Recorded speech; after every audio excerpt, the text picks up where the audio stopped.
With Volunteer Appreciation Month coming to a close, Meals on Wheels is thanking those who give time to serve.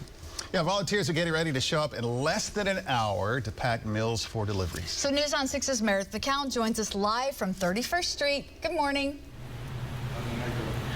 Good morning. This is the COO, Mark Bloomingdale of Meals on Wheels. Good morning, Mark. Hi, good morning. And thank you so much for taking time to show us around what y'all are doing here.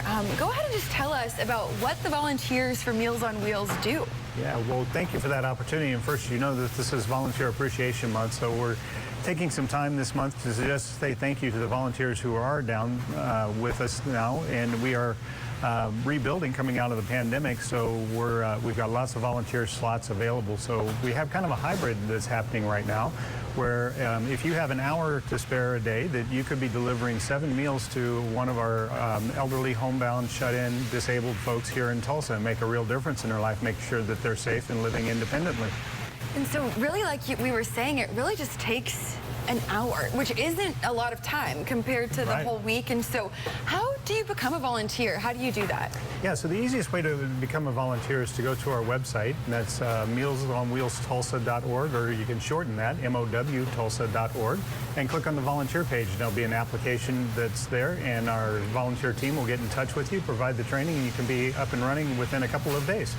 And what's going on now? You said many volunteers are already out and about delivering meals, and some are about to come pick them up. And then what happens? Right. So when volunteers pick up the meals, what would happen is that they would have a small group of people they'd deliver to, typically around 5.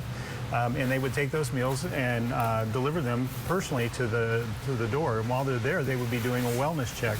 That wellness check is really asking that person if they are having any difficulties living at home independently and safely.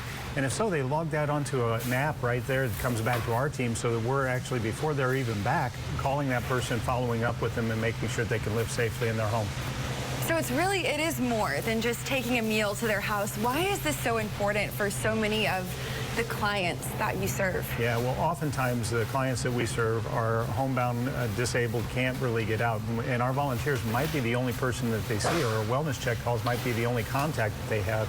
So literally, we have found people that have been had some sort of medical emergency, maybe on the floor. We found them and been able to get help and intervention to them so that they're safe in their home.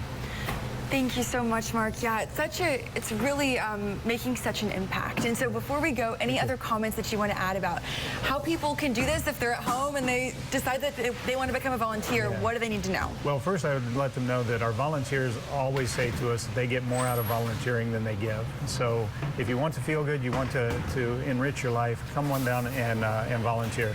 Again, go to our website, MOWtulsa.org, and click on that volunteer page. We've got times and spots available for you to do that and make a tremendous impact in Tulsa. All right, Mark. Thank you so much. Thank you. Thank you again, and I'll go ahead and send it back to you. Thanks, Meredith.